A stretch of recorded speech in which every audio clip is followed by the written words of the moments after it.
So I think we'll get started. My name is Nola Jenkins. I'm based at Tufts and I work with the A&H Academy Research Communities Initiative.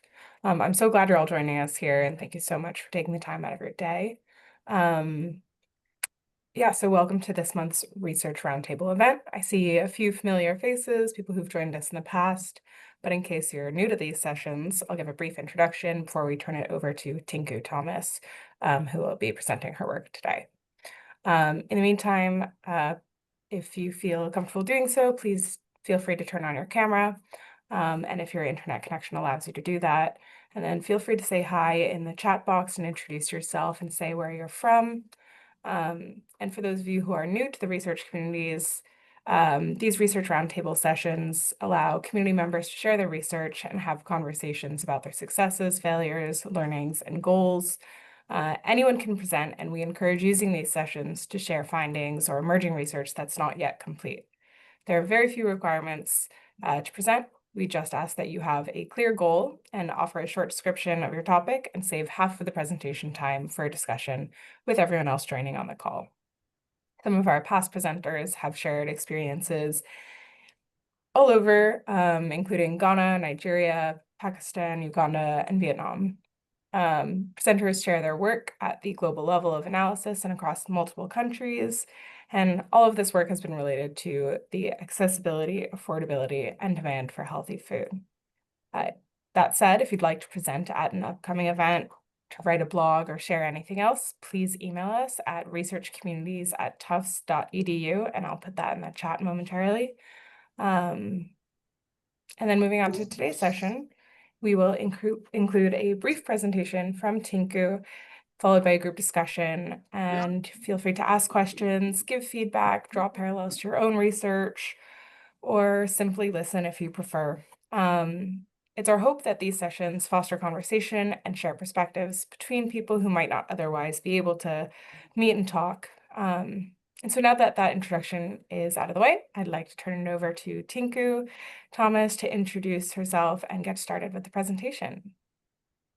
Thank you, Nola, and thank you for this opportunity to present at this roundtable. So I'm Tinku Thomas. I'm professor and head of the Department of Biostatistics at St. John's Medical College, which is essentially a medical school in South India, in the city of Bangalore. And what I'm going to present today is part of the optimization, the diet optimization work that we have been doing, particularly for the supplementary nutrition programs of India. So I'll now share my slides. Am I audible enough? I mean, am I?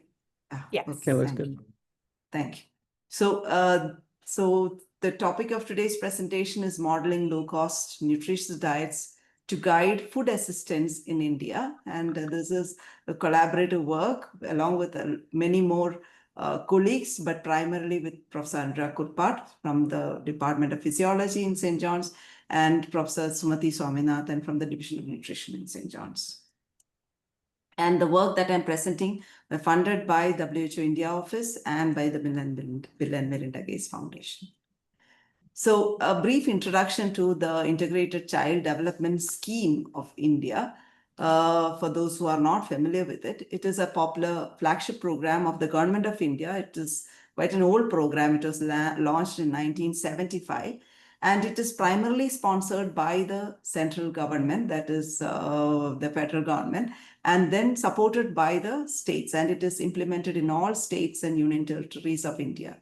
And the scheme is meant to provide supplementary nutrition, which is now called the Portion 2 program, and also preschool education to children under 6 years of age, and also support the immunization of mothers and infants along with the health departments.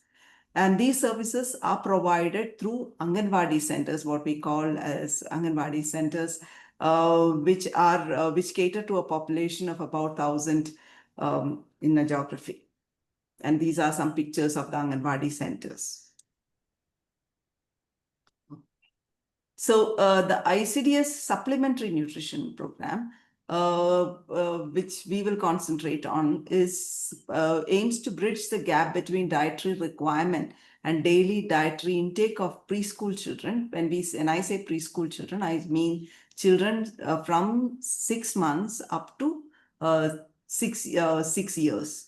And for the younger children, that is 6 to 36 months age children, the provisions are given as take-home ration. It could be as, foods that can be prepared into porridges like premixes, as you can see in this figure. And it could also be raw rations packaged together in one packet, which is usually given on a fortnightly basis, where the mother has to come and pick it up for the child. The provisions are available for lactating women as well as for pregnant women. For children aged 3 to 6 years, the program provides hot cooked meals at the Anganwadi centers. So the program has so far been largely driven by providing calories, and recently there has been a push towards giving more diverse diets through the ICDS supplementary nutrition program, and that is called the Portion 2 program. And currently the program caters to more than 100 million beneficiaries. So it is a very huge program given the population of India. And the program is implemented at the district level, which is a subunit of the state. And under the district, it is the district officials who decide what the provisions essentially would be. And then there would be Anganwadi workers and Anganwadi helpers who actually deliver the program at the field level. And there is something called a portion tracker, which is a software which tracks all the activities of the Anganwadi center. So until now, the provision was mainly concentrating on calories, as I mentioned earlier. It is meant to deliver 500 kilocalories of energy and 12 to 15 grams of proteins per day. And there was no focus particularly on micronutrients or other macronutrients, but there has been a revision to it because mainly based on the finding that there is a gap in fat consumption in the diets of children in India. And this is mainly because this diets are predominantly cereal based.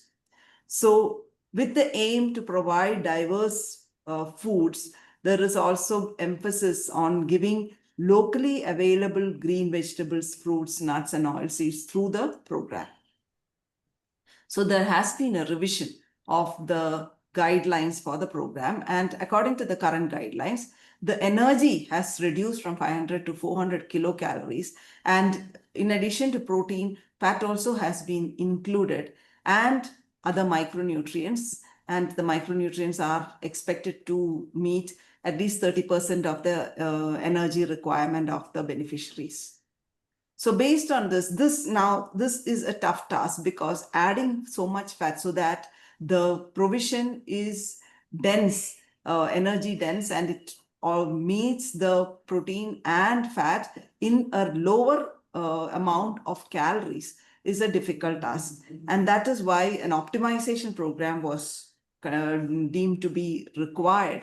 And that is how we developed this optimization program with support from the WHO India office. This in turn was turned into a tool, a user-friendly tool, because the decision makers at the district or the state level will not have the capacity to do these optimization activities, but they can easily execute it and arrive at menus based on by using the tool.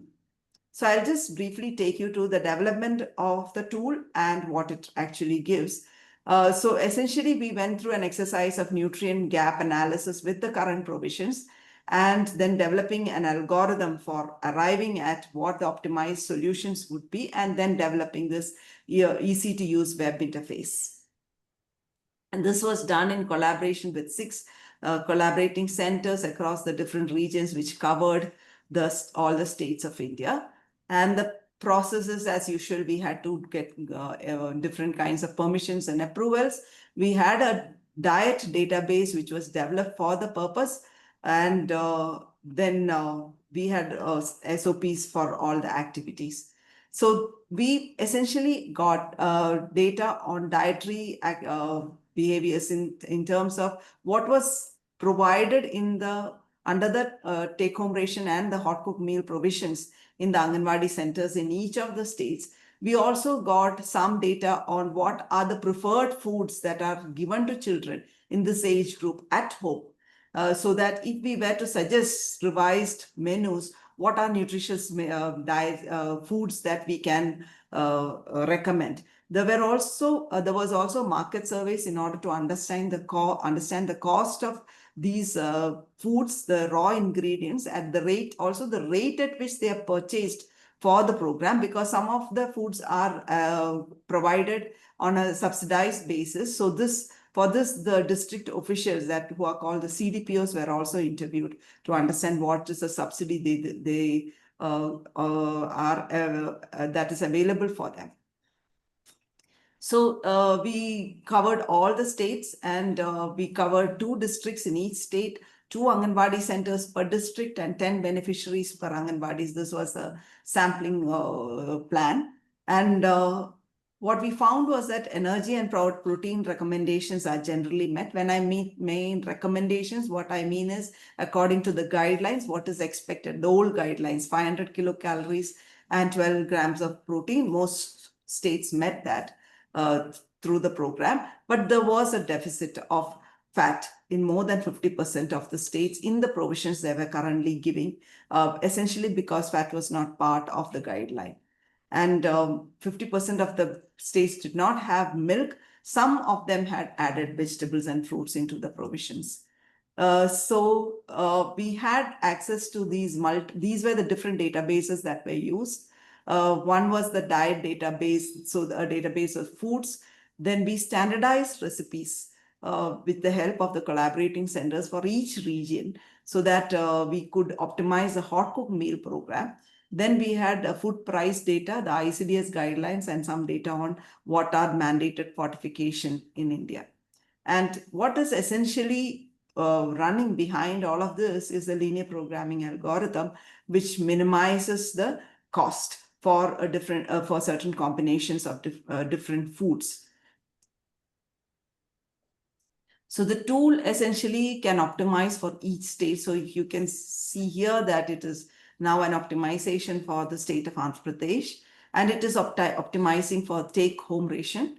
And if you go further, there is an option to either have the provision as whole foods, as I had shown in the picture earlier. It could be raw rations packaged together, or it could be a blended premix.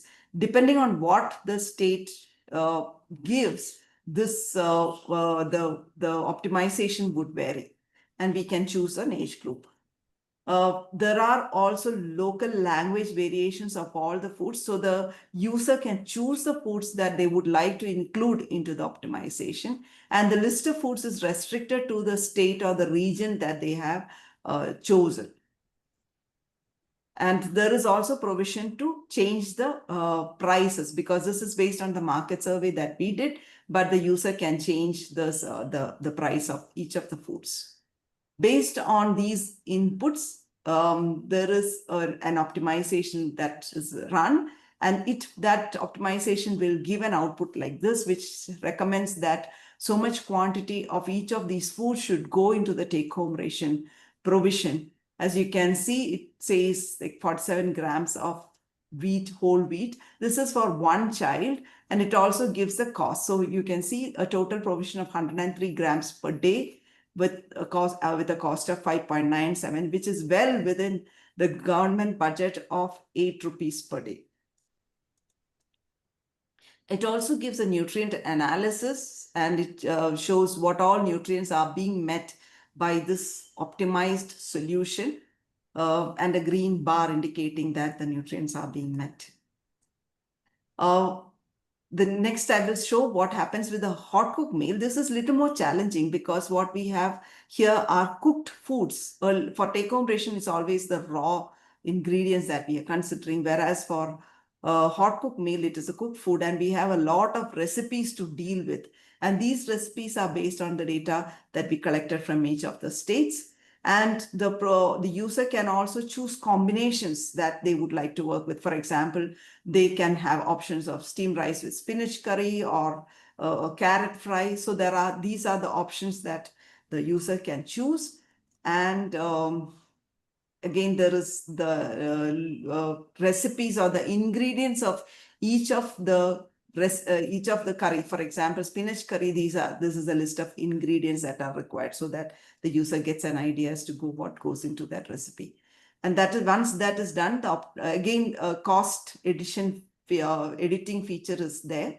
And once all of this is done, the optimization runs, and the optimization essentially gives food combinations. So since this is a hot cooked meal, it is a combination of different recipes, and it gives a list of various combinations which are optimized for the nutrients.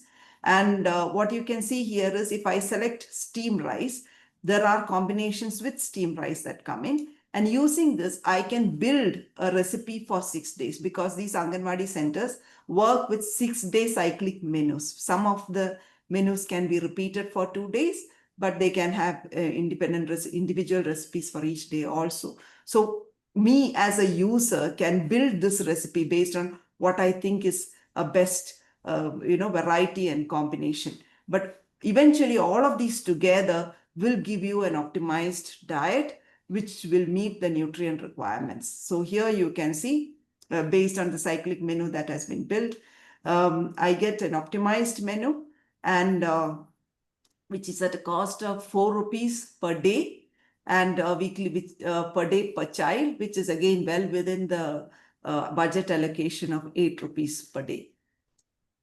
It also gives the nutrient analysis as to which all nutrients are being met. We can add other foods also. Suppose we need to give an additional provision, such as a fruit or something, there is a provision to add that. There are more features that a user can actually build in, and this is something that we are extensively using now with some of the states that we are working with. They can customize the whole tool for their own need. For example, if there are new foods that are being introduced, which are already not part of the of our database, they can add these foods and add the nutrient values, and then that food is then available for them for the optimization. They can add new recipes, new combinations. All of this is possible, and that would be specific for the user who has added these. So these features are very much used in the new groups with which we are working. So yeah, these are the features of adding recipes and all of that. So currently we have gone ahead with the implementation of this take-home ration optimization in the state of Himachal Pradesh, and we are simultaneously working with 3 other states. And this is with support from funding support from Tata Trust and the Indian Council of Medical Research. This kind of an optimization can be used in the school midday meal program or any other feeding program that the government or any other organization has. It can be developed for any institutionalized feeding or even for emergencies. So that is one of the tools, and this has been published in Current Developments of Nutrition. This is the next tool that I would like to show you. This is for the question, what food combinations must be consumed to meet multiple micro and macronutrient requirements of a population residing in any geographical part of India while considering local foods and minimal cost. So this is not really focused at any particular program, but this can be used by the public distribution system, which gives pulses and cereals essentially at subsidized rates. So this tool is meant for that. Here we have data of foods which we have selected based on the National Sample Survey. It is an expenditure survey which also collects data on expenditure on foods, and it covers the entire nation, and it has a robust sampling structure. And we also have used the area production and yield statistics data Both of these have been used in order to identify foods that are habitually consumed and what are available for a local population, for a certain geography. So that builds our database of 120 raw foods. And these raw foods have been categorized into 12 food groups. We also have market prices based on ag market website. We have wage data based on the Reserve Bank of India database. And we have used the population projection for 2020 with 2011 census as the base population. And the same kind of optimization algorithm is run. What is important here is that in both the programs, there is a set of constraints that permits us to get the optimized solution. Here, the constraints mainly are with respect to the nutrient requirements of the population. So when you take for a state, it takes into consideration the nutrient requirements of adults, males and females, as well as children. That is why the population data is used. And we also have an upper limit as to how far a nutrient can be considered based on the tolerable upper limit of each nutrient. We also consider the protein and fat energy ratios and several other constraints, but these are the main constraints. The optimizations are run for 4 different kinds of diets: a vegetarian, a lacto-vegetarian, a lacto-ovo-vegetarian, and non-vegetarian diets. So this is essentially the optimization tool where we can choose a particular state and a district, and based on this, the population is calculated. And we also have the option of giving what percentage of the population are either sedentary, moderate, or heavy activity, because the requirement would depend on the physical activity of the population. And based on these inputs, the optimization is run. Here I'm showing an example for the state of Bihar, where I've chosen for the age group 4 to 6 year children.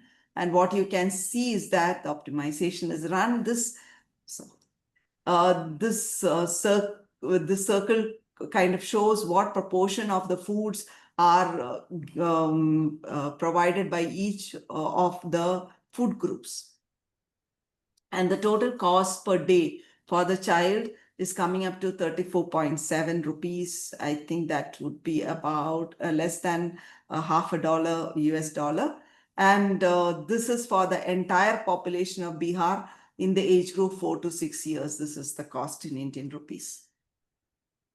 And this is the optimized solution, which gives you under each of the food groups what are the different foods that need to be there in what quantity in order to meet the nutrient requirements. So this is useful for if somebody is planning on the public distribution system and how much exactly of each of these foods are to be given, they can plan accordingly.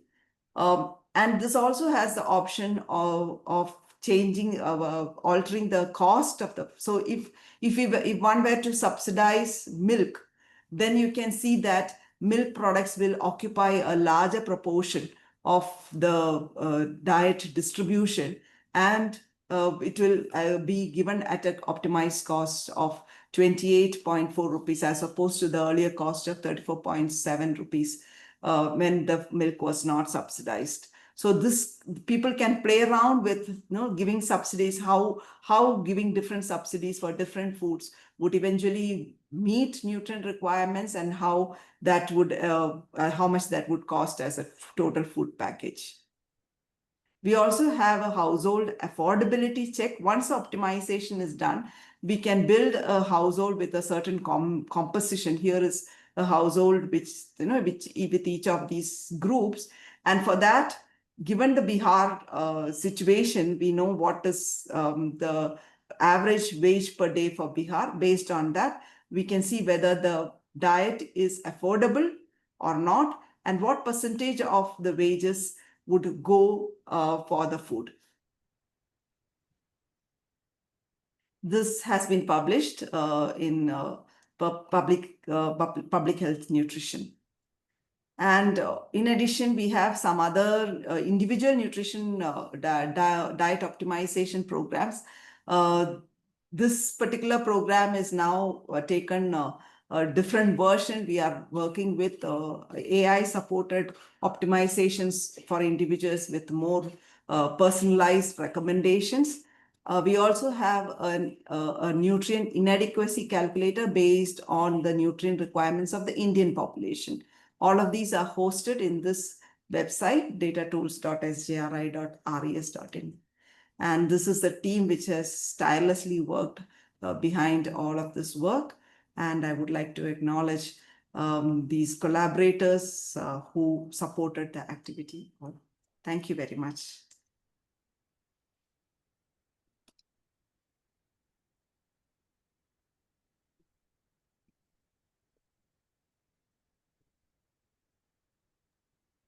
So thank you, Tinku. That's fantastic. I just put the link to those tools in the chat bot. It's been a very impressive thing to watch those tools evolve. We've linked to them from the Food Prices for Nutrition project since the very beginning, because you've really been an enormous pioneer in doing these online accessible optimization tools that people can just use through their browser. Thank you. Really impressive. So Nola, do you want to? Yeah, excuse me.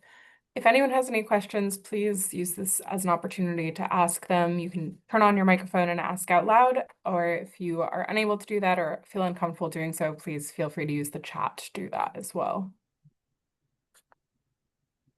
And just to add, we have a really great group here, probably spanning multiple continents and in many countries. If you're doing something, in your own country that relates to Tinku's work, like we'd love for you just to share that, either in the chat or you can come off your microphone and just, describe what you're doing. And I would love to see, how Tinku's work is related to what you're doing and to see if Tinku can provide you, with any advice or insight. Because as Will said, she's been just this huge pioneer and as you saw in the presentation, just a super impressive thing that's been done here. Yeah, looks like Fiona. Raise your hand. Hi, Tinku. Hi, Fiona Wallace. I'm a consultant based in Canada. Thanks for your presentation. I had a few technical issues and joined a little bit late. You mentioned that this was supported by Tata Trust. One of the things, having been involved with various apps and online things, is there's often funding to support them getting created, but then not a lot for upkeep and stuff. Do you have any plans, or what's your strategy to keep this going?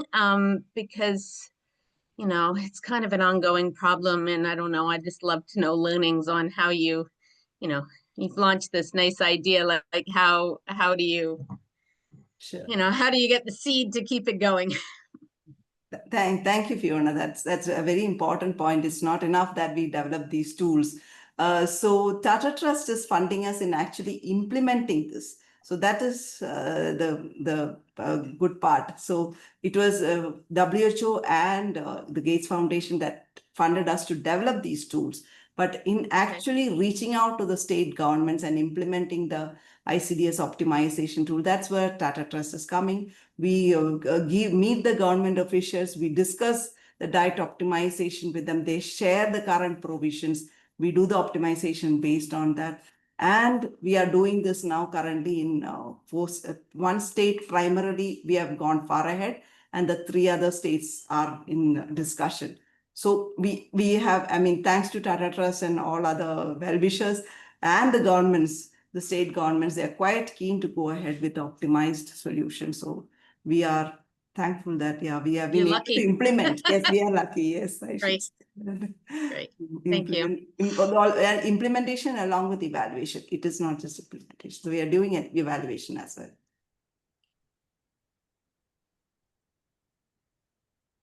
Wonderful. Thanks for that question, Fiona. Maybe we can go to Ramani next. Hi, thank you. I'm Ramani Vijaysinha-Betoni from FAO Rome. It was very impressive. I'm not familiar with the tool, so I'll have a look. But just 2 quick questions. One, just it shows my ignorance, but what sort of proportion of the, let's say, the children's energy or nutrient intakes are supposed to be provided by these programs? So that's one question. And the other one is, I think you mentioned that it's easy enough for even government officials to use, which is great. What kind of training do they get? And do you have any kind of constraints to make sure that the diet they choose is, let's say, it lacks dietary diversity, or how are they supposed to know that what they are seeing is a good solution, let's say? And just on dietary diversity, is there anything to ensure sort of, is there a minimum number of foods you're aiming for from your food groups, or how do you manage that? Thanks. So those are 2 or 3 questions. Thank you, Ramani. So I'll ask, so the first question, the ICDS provision, the supplementary nutrition provisions is meant to meet 30% of the nutrient requirement of the beneficiaries. So it is essentially one major meal in a day. So that is what it is meant to meet. And in terms of training, we have not actually actively started training the district officials on this, which we hope to do in the next phase of the work with Himachal. But what we have been doing is to train other people who are consulting for the government. So there are these groups that support the government in coming up with optimized solutions. We are now progressing to train them, and they are using the tool. They are customizing the tool to their own need. So that has been very successful, and they are able to arrive at optimized solution. But we have to really go to the next level of each district being official being trained. And the last question being, how do they understand about the diet diversity? Usually the CDPOs, that is the district officials, are aware of it, because that is part of the guidelines, that there should be some fruit, there should be some millets, and the constraints that are built into the program are such that these requirements are met. So that's already built into the program. Right. Thank you. All right, I We can go over see. to, go ahead, Alex. Oh yeah, sorry. Oh, I just see Tesfaye has his real hand up, which I like. So we can go to him, and then we'll go to Anna after that. Yeah, I'm sorry, I was not able to raise the electronic one. Thank you, Tinku, for your nice presentation. My question is on your first optimization. You mentioned you made a selection of food items. So what are the criteria you used for the food item selection, besides availability? Of course, availability is one key issue, but what other criteria you used? And in the same optimization, I also show you have been showing recipes, like to show, for example, if it is a steam rice, and then what kind of combination of recipes are given. So what kind of data you put into the optimization? Because I understand if you use raw food items, I don't know exactly how do you do and how do you get the output of the recipe at the end, besides like having the recommended quantity or energy and price? Okay. Thank you for that question. So the first one is about the selection of foods. So it is for the user to select the foods. So there is a list of foods based on which region you are from. So from a particular state, there is a list of foods that are locally available for that population that is all in the database. So only that restricted list comes up for you, and the user has to choose. So for example, if wheat and rice and let's say some millet is available, and I would like, as a user who is planning the program, would actually like to add rice and millet, I would choose only those and exclude wheat. So it's for the user to choose the foods. And is that clear? So the food choices are always, the database is based on the data that we collected, and we know that these are the foods that are locally available and affordable in those regions. So that is at the back end. But the optimization is based on the user chosen foods from the list of foods that are available. Yeah. So do you also give them a chance to choose at least one or certain food based on the food groups? Like, let's say if fruit is limited or not available in the area, how do you deal make sure different food groups are included in the optimization at the end? Yeah. So in the take-home ration, we are not compelling on vegetables and fruits because it is a provision that is given for 2 weeks at a time, and usually vegetables and fruits are not part of the program. But there is provision for milk powder and egg.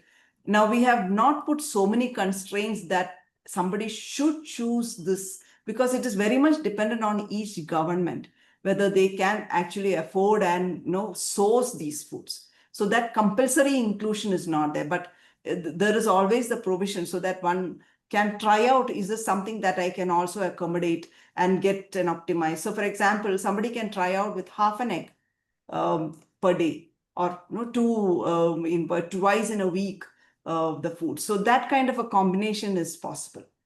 But we have not compulsorily put. On the other hand, for hot cooked meals where the foods are actually served at the Anganwadi centers, their vegetables and fruits are part of the program. But again, it is not compulsory that they should choose fruits, because in some terrains, fruits are not really available. So it is up to the government user, because eventually they have to use the tool and provide what they can afford to. But it will be an informed decision. That is what we are trying to facilitate. And with respect to the recipes, we have not taken into account the loss of nutrients due to cooking. But other than that, it is a combination of raw foods that come together to make a certain recipe. We have we have recipes built on all the ingredients for that recipe, and we have standardized. For example, if there is a particular pulse preparation which is actually poor nutritive quality that we have got from our recalls, we try to enhance that particular recipe by adding fat and some other foods which can make it a better recipe. Give that as a recommendation rather than the poor quality pulse curry or whatever. But we have not taken into account the cooking losses.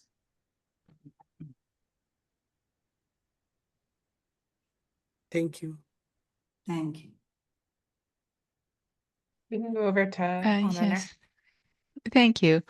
Ana Isla Zefeyo, thank you, Tinku, for this interesting presentation.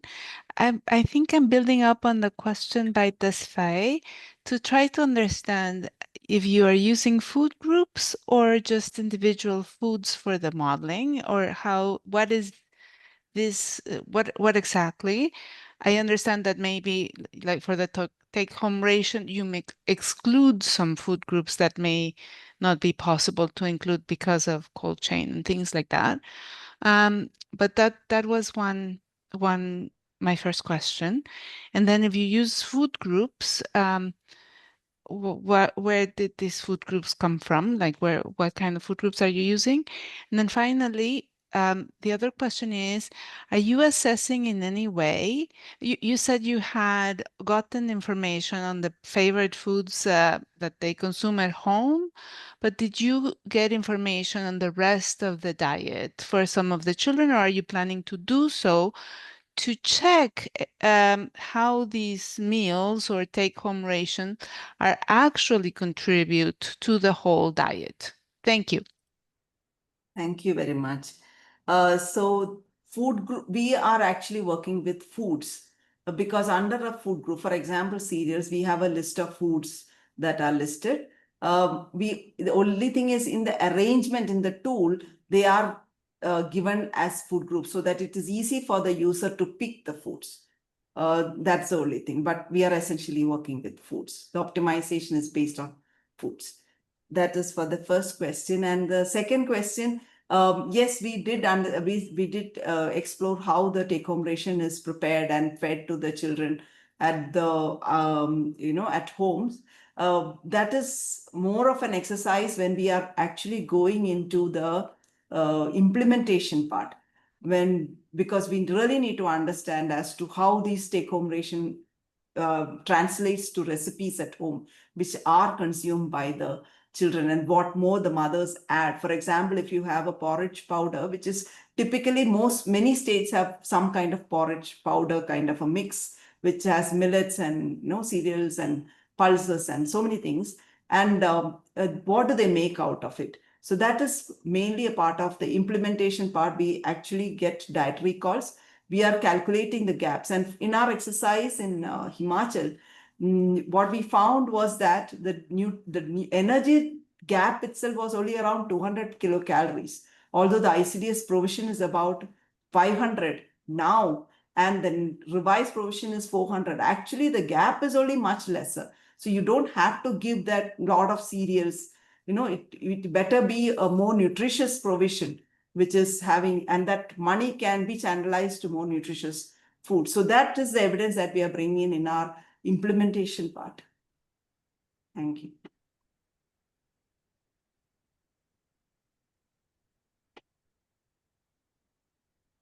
I'm going to put the link to the tools again in the chat, but Isaac, if you'd like to ask your question, please do. Thank you very much for your presentation. So my question is about, I know now there is a lot of push on sustainable diets or the Eat Lancet diet. So I'm just wondering, do you want to consider that as one of the constraints? Because I see from your presentation, they are free to choose any food that they want. But if you kind of restrict it to maybe them choosing like maybe a food group, and then out of that food group, they are choosing specific foods from that, won't that also be able to address some of the concerns that we are looking at moving to more towards a sustainable diet? And I just wanted to find out if that is something that maybe you want to consider going forward, or what are the next steps to updating this tool? For example, there is issues about bioavailability that really affect some of these as well. So is there a way you could also model that into maybe some of the things, so that at least that may also be considered in seeing how we'll be able to meet all these nutrient gaps? Because I think that my only fear is that some of the micronutrients may not, like after all this done, the micronutrients will really be very low, and you may not be able to solve some of the problems we are still trying to solve. Thank you. Thank you. So in terms of sustainable diets,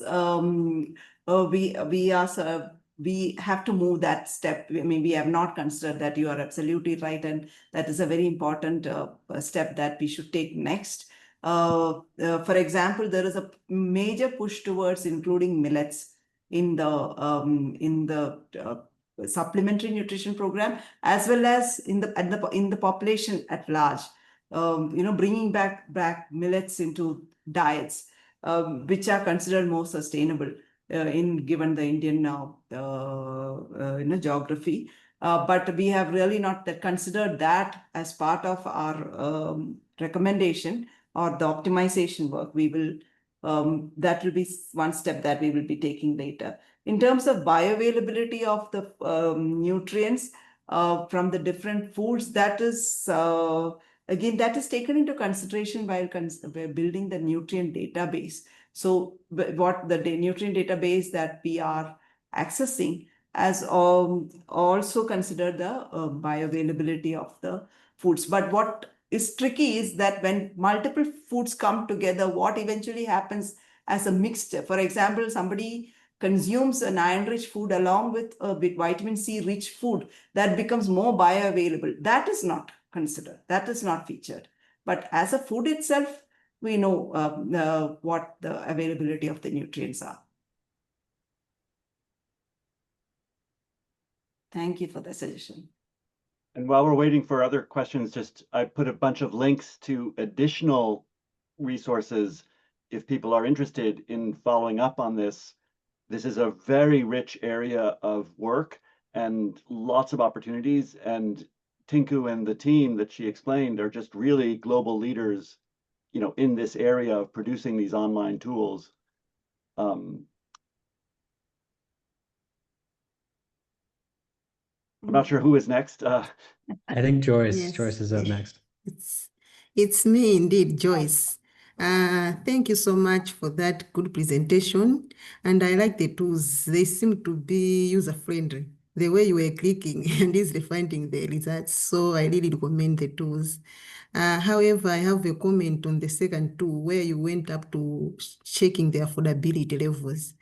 I thought maybe you would use direct costs like food expenditures, not actually the wages, because wages are kind of broad and going to different family needs, not only food.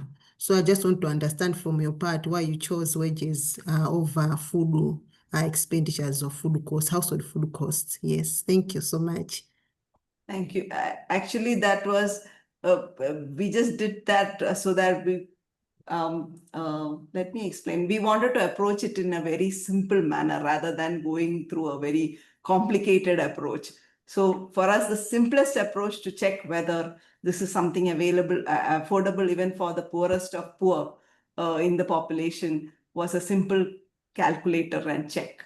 That was the reason. It is essentially in terms of our timelines and our deliverables and the capacity that we had at that time. That is why we restricted to that kind. I agree with you. We should have done much more on that, but yeah, but we haven't. I understand. Thank you. Shall I go next? Okay, sorry, I have a lot of questions because we do some diet optimization as well. So all the things we struggle with, I'm asking you. It's a good chance. One question is, does it happen that what happens when there is no solution? So I guess you have a minimum set of constraints that these diets have to be met. So is it energy, and you showed the protein and the carbohydrates, and would it be 100% of the ARs, or what would it be? Because someone might pick 4 foods, and of course then it wouldn't be possible, I guess, to meet the micronutrients. That's one question, and I'm assuming the answer is yes, but just to check, I guess you put in edible factors because your prices would be food as purchased, whereas I guess your nutrient values are for the edible, and then for the other one, for the hot foods, you use yield factors, I assume. Thanks. Sorry, I didn't get the last part. Hot foods? Whether you use edible factors, if that's also integrated already into the database, because it will be the food as purchased versus the nutrient values for the edible portions, right? And whether for the food, the hot cooked meal option, whether you're also considering the yield factors, because things like the rice and the dal and the lentils will change in weight. Thanks. Yes. Thank you. So we did consider 100% of EAR for the optimization, and we restricted. In fact, the way we worked around it, I agree with you. Optimizing for multiple nutrients at a time is very hard. We worked on it for years together. The truth is that. So what we finally realized is that once we have a list of priority nutrients and we optimize for that, naturally the other nutrients fall in place. And we also ensure a certain amount of diversity. We don't have to really include those other nutrients into the optimization algorithm. They naturally follow. That is what we found, and that is how these optimizations have been built. So it is the optimization program by itself considers a much smaller list of nutrients. Although eventually the solution, even though you report for the rest, okay. It actually will meet many of more. Yeah. That is how beautiful it is. So then in terms of the foods, the losses, the nutrient values are based on the edible foods. So that is the nutrient database that we have accessed, the Indian nutrient database. And the volumetric transformation of foods, we did consider, because we eventually have considered the food as cooked food. When you have rice as cooked, what would be the quantity and what is the raw ingredient required to meet that quantity is what is being computed. Okay, so I meant for your price data, when you have the cost data, you are considering the edible factors. So for Yeah. example, the cost for bananas would be Um, for with the mm, peel, right? Whereas, cost is with the peel, yes. okay, but then you're using the nutrient values for the flesh. So maybe that's something you need to take into account Yeah, because when when you you're improving purchase, it it. is with Yeah. the peel Yeah, and yeah, the yeah. So body. depending on what it is, yeah. Okay, thanks. Thank you. Yeah, I may I have more questions? Yes, please, if please. possible? Yes. My other question is, when you do the optimization, you mentioned, for example, government is willing to pay up to 8 rupee. So are you also restricting the total cost to be below this 8 rupee, or how it goes? Because normally nowadays, especially, the inflation is becoming quite high.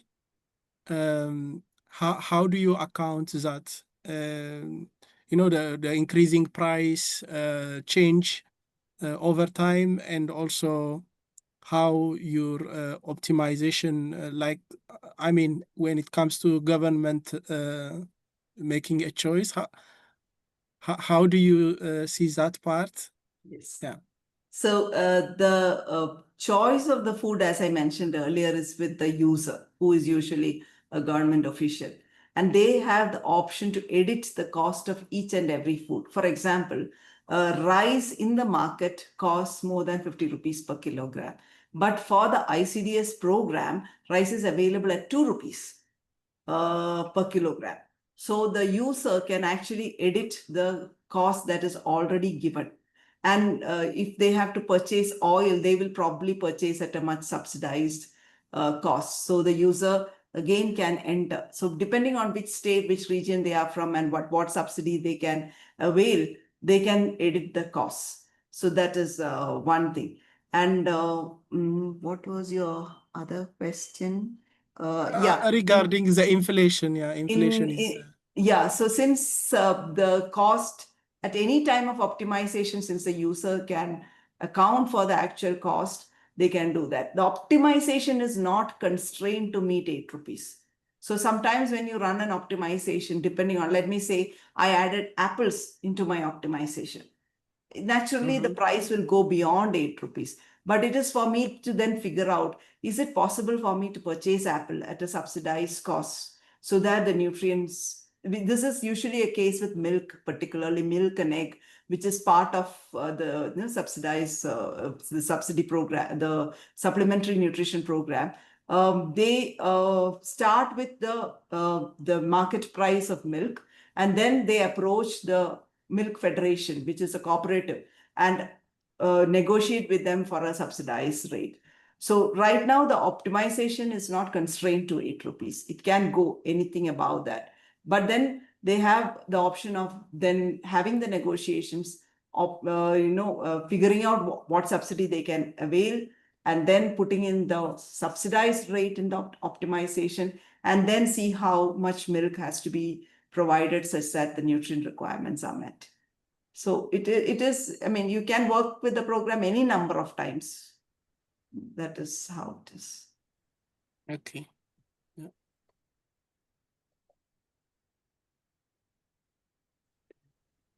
And I wonder, since we're on the topic of discussing this with governments, this is a huge focus of sort of the next phase of A&H Academy, right? We're the science to policy platform. I'm wondering if you can just describe a little bit about your conversations with government agencies and officials. Like, what do they react to this? You said they were interested before, like, what does that look like? Are there confusions? I'm just super interested to hear, what your conversations have been like with them. I mean, it's a very important question because it's so hard to deal with. So we started off with one state where we thought we could work because we were working with them earlier. But for some reason, they wouldn't give us permission to do any of these further. But we then approached through the Tata Trust, the Himachal government, and they were very keen. So it really depends on the officials who are not really politicians. Who are the officials, and I'm sure they are pressurized by the politicians as well, because there are gains for everybody in the program because it's such a massive program. And the benefit, the total budget is huge. So that is a reason. But Himachal, the process that we went through was to meet the highest official in the department, explain why such an optimization is required, and then get their consent. And then they suggested that we do the evaluation and the situation analysis and all the preliminary studies in 2 districts. They chose the district for us, gave us permission for access to the Anganwadi centers. So we did the situation analysis, the baseline surveys, and those data are now helping us do the optimization. So the government shared all documents, even to the level at which the rate at which they are purchasing. So all government documents they shared. So it is really up to the willingness of the government to go do and be engaged in an activity like this so that good provisions can be given to the beneficiaries. So there it is a mix in India. Not all states are the same. So, yeah.